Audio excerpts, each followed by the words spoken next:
huwag natin palampasin ito. Ito na po yung pagpapatunay na mali ang sapantaha at paniniwala, paninira lang ng mga anti-Marcos Duterte camp. Na sinabi nilang politika lang itong 20 pesos. Dahil sinimula nung May 1, tapos pinatigil, dahil nga yan ang sabi ng COMELEC, huwag nating isabay sa eleksyon, baka magkakulay. Aba, binanata nila. Ngayon po, itinuloy na. At hindi lang sa Visayas region, pati sa Luzon at Metro Manila. Di ba? Ayan, dahil dyan, narito na po si Administrator Larry Lacson, National Food Authority, NFA, at atin hong kakausapin dahil mahalaga po yung dagdag na paliwanag tungkol dito. Administrator, si Mike Abi po ito. Welcome back at welcome mo uli dito sa Mike Abi Live program. Well, good morning, Mike. It's good to be back. At yes, good morning po sa ating mga taga-subaybay. Ay, salamat, Admin. Kaya lang, medyo malalim yata yung boses mo. Baka nasa bodega ka eh. Baka pwede lumabas ka muna. Alam nyo, kapitbahay lang namin dito sa Channel 4 eh. Kapitbahay lang natin itong opisina ng NFA pero masyadong busy, hindi na ho siya nakapunta rito. Anyway, Administrator, sige, dagdagan mo nga ng paliwanag. Ito sinasabi ko na talagang walang politika ito, tuloy-tuloy na ito, hindi lang Visayas. Ngayon umabot na ng Metro Manila at Luzon ang 20 pesos na rice. Admin. Oo nga, tama po yan. Tumpak na tumpak po. Wala pong halong politika ito. At na-explain na nga po ito ng kahit ni Secretary Kiko kasi pinag-uusapan na namin ito last year pa, Hunyo pa, no? June, last year pa. So ngayon, ito nga yung katuparan ng ating mga pinagpaplanuhan, no? At ngayon, nasa 32 kadiwas na tayo dito sa NCR at mga karatig na probinsya. And in fact, sa totoo lang, nung Mayo, nung after election, no? Dumating na rin sa Cebu yung isang boatload, no? Ng ating bigas nang galing sa Mindoro, 35,000 bags. At para mabigyan ng supply yung ating benting bigas, meron na. At alam naman natin, ang eleksyon natapos na, at iba po ang nanalong gobernador, pero dahil wala pong politika ito, dire-diretso po tayo. Hindi po politika ito. At lahat po ng mga orders nila sa Visayas, still continue po nating siniservisyohan kahit po sino ang manalo dyan. At at the same time, may paliwanag naman po. Ito po'y tatakbo hanggang Disyembre at palawig pa po ito ng palawig. So kailan po mararamdaman ito sa ibang mga lugar na hindi ko nabanggit? Alam ko yung Visayas region ay nag-umpisa noong May 1. Pero ngayon after election, netino sa Metro Manila at ilang karatig dalawigan, paano yung ibang probinsya katulad ng rehiyon ng Mindanao at yung mga taga-norte at iba pang mga lugar dito sa Luzon? Kailan po makakarating sa kanila itong 20 pesos na presyo ng ating rice? Administrator. Okay, ganito po, no? Medyo, ang phasing po natin ng rollout na 3 phases, no? Yung phase 1, ito na nga po. Yung Visayas, at the same time, ito yung... Hello? Yes, Admin. Malinaw po. Sige po. Malinaw. Kasimputi ng bigas ang dating po ninyo rito. Malinaw na malinaw signal. Sige po. Okay. Salamat po.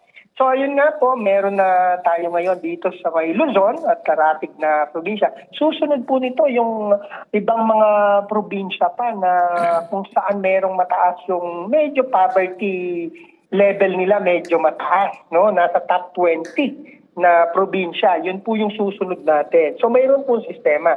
Tinitignan po natin yung mga mas marami po yung mahirap. Yun po yung inuuna natin, no? Sa third phase, nandun na po yung kalahatan nun.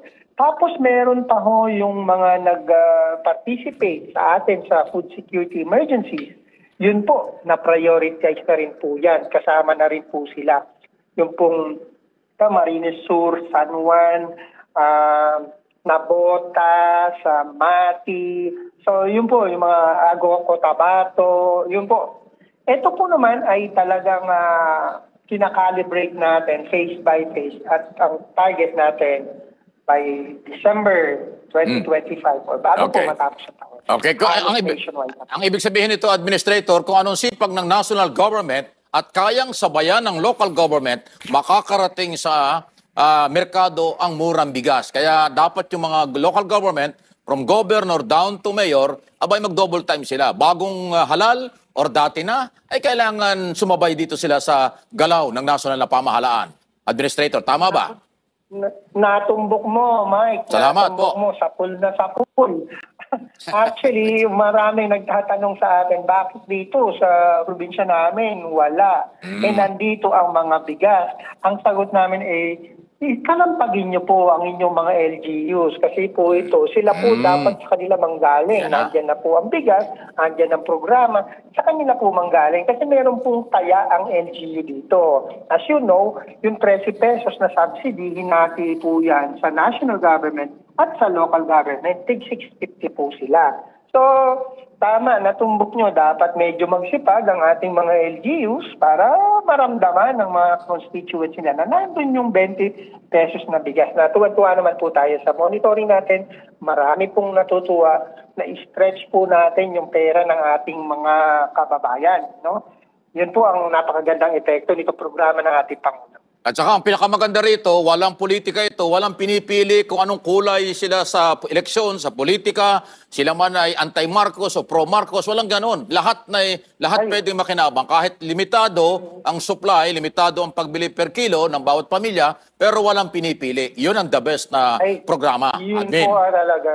Tama po. Yun po ang the best dito. Wala po tayong pinipili. Pareho po tayong mga Pilipino na may karapatan sa kahit na anong programa ng ating pamahalaan.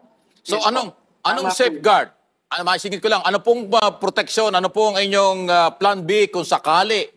Ulitin ko lang, kung sakali may magsabotahe katulad ng before election, kagad-agad nagpalabas ng mga fake na kulay ng bigas, pati kung anong quality ng bigas, pinipake ka agad. Anong safeguard ng inyong mga galaw para hindi na maulit yon o para hindi magtagumpay yung mga makasarili at mga mapanirang uri o grupo, administrator?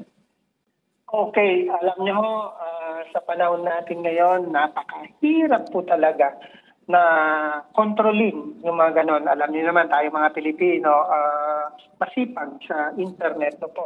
Pero ang atin po, simple lamang po ang aming ginagawa tungkol dyan. Ipakita kung ano ang totoong nangyayari, sabihin kung ano ang totoong nangyayari. Kahit pagkukulang ng kaunti, kaminin, nagkulang dito, humaba ang pila kasi talaga hindi dumating agad yung kunwari lang, no?